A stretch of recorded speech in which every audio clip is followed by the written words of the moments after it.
नबी अकरम सल्लल्लाहु अलैहि वसल्लम की शान रहमत रबी और अव्वल के महीना को नबी अकरम मिली मैम से खास निस्बत है। इसकी 12 तारीख अब की तारीख विसाल है और एक राय के मुताबिक यही अब की तारीख विलादत भी है। चुनांचे इसी निस्बत से इस दिन मिलाद अल नबी की एक मनाया जाता है। बिलाशुबा रसूल अल्लाह की हम से हर मुसलमान अकीदत व मोहब्बत और जज्बाती वाबस्तगी रखता है। बिनाबरी रबी और अव्वल के इन इब्तिदाई अयाम में सीरत की महाफिल मुनक़िद होती है, जिनमें आपकी बुलंद मर्तबत और अजीम अलशान शख्सियत की अजमत के पहलुओं पर गुफ्तगू होती है। आपके मनाक़िब का तज़किरा होता है। जहाँ तक इस बात का ताल्लुक है कि हम नबी अकरम इली अल्लाह की अजमत का इदराक करें तो ये बात हमारे लिए नामुमकिन है। हम बस यही कह सकते हैं कि अल्लाह ताला के बाद इसका ऐत में सबसे ज्यादा काबिल एहतराम हस्ती हजरत मोहम्मद मिली आम की है। बाद अज खुदा बुजुर्ग तो ये किस्सा मुख्तसर अल्लाह ताला ने अपने मुक़द्दस कलाम में आपकी अजमत के बाज़ पहलुओं का जिक्र किया है। इनमें से एक आपकी शान रहमत है, जिसका तज़किरा सूरत अल अंबिया में किया गया है। फरमाया तर्जमा, और ए नबी, हमने आपको नहीं भेजा मगर तमाम जहान वालों के लिए रहमत बनाकर। अल अंबिया 107। आपकी ज़ात ग्रामी किसी किसी पहलू से रहमत है। हम कुल्लितः इसकी हकीकत को नहीं समझ सकते। बहरहाल ये वाज़ेह है कि आपकी ज़ात, आपका पैगाम हिदायत और आपका अता करदा दीन और निज़ाम अदल इज्तिमाई पूरी नौ इंसानी के लिए रहमत का सामान है।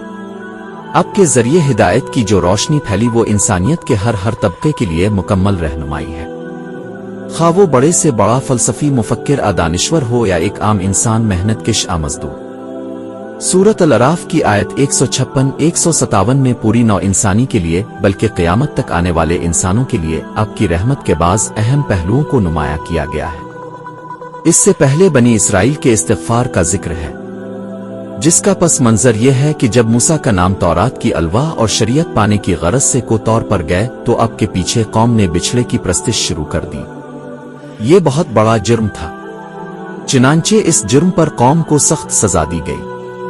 सजा ये थी कि जिन लोगों ने इस जुर्म का इर्तिकाब किया था उन्हीं के अजीजों और रिश्तेदारों ने उन्हें अपने हाथों से कत्ल किया। इस सजा के बाद इज्तिमाई इस्तिग़फ़ार के लिए हजरत मूसा आलम कौम के 70 अफराद को लेकर को तौर पर तशरीफ ले गए।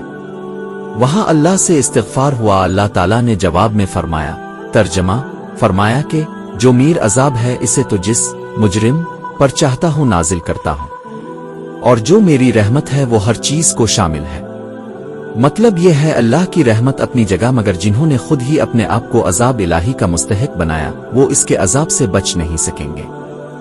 दूसरे लफ्जों में अल्लाह ताला फरमा रहा है कि मीर अदा मन रहमत बड़ा वसी है, आओ मेरी तरफ तवज्जो करो, आओ मुझसे गुनाहों की मग़फ़िरत मांगो, आओ मेरा दामन रहमत थाम लो। अब अगर कोई खुद ही इससे रुजू ना करे, जो अमलन तय कर दे मैंने इसकी रहमत से महरूम रहना है, तो जाहिर है ऐसे जालिम के लिए अल्लाह का अजाब फेरा नहीं जाएगा।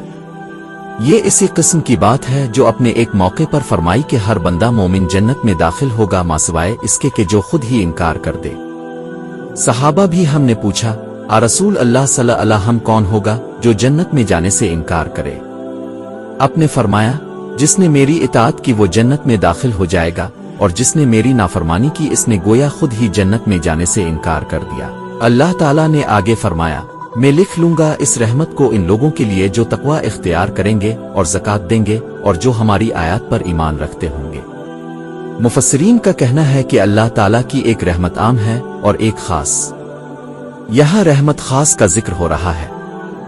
इसके मुस्तहिक वो लोग होंगे जो तक़वा इख्तियार करेंगे, ज़कात देंगे यानी हुकूक अल्लाह और हुकूक अल-इबाद का ख्याल रखेंगे और अल्लाह की तमाम आयत पर ईमान लाएंगे। और इस रहमत के असल मुस्तहिक वो लोग होंगे जिनका जिक्र अगली आयत में आया है, जहां फरमाया, तर्जमा, वो लोग जो मेरे रसूल उम्मी का इत्तिबा करेंगे, जिन के औसाफ को वो अपने हाथों रात और इंजील में लिखा हुआ पाते हैं। नबी अकरम सुनी लियोनी की रहमत अल्ललमैनी वैसे तो आम है, लेकिन रहमत खास उन लोगों के लिए है जो आप पर ईमान लाने वाले हैं और आपकी इत्तिबा करने वाले हैं। यानी अगर कोई पहले से यहूदी या ईसाई था मगर इस दौर में पैदा हुआ जो नबी की रिसालत का दौर था, तो वो हजरत पर ईमान लाएगा और आपका इत्तिबा करेगा तो ही अल्लाह की रहमत का मुस्तहिक ठहरेगा। आगे नबी अकरम नई टीम की